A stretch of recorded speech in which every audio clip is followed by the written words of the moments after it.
Inilah dia sebab kenapa mereka sebelah sana tu sanggup buat apa sahaja, sanggup kerjasama dengan sesiapa sahaja, tak kira siapa, untuk menjatuhkan Anwar Ibrahim, untuk menjatuhkan Kerajaan Madani. Inilah sebab dia kan, kerana mereka tahu just a matter of time sebelum nama mereka sangkut satu demi satu, seorang demi seorang.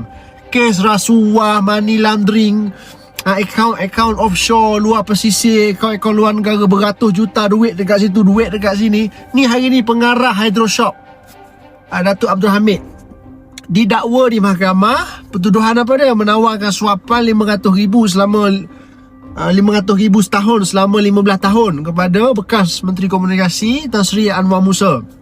Ikut apa yang disebut dalam mahkamah, tawaran suapan itu dibuat melalui Datuk Tan Salleh bertujuan mendorong Menteri Komunikasi Tan Sri Anwar Musa untuk mempercepatkan proses pengambilalihan pengurusan pentadbiran konsesi Menara Kuala Lumpur oleh Hydroshop.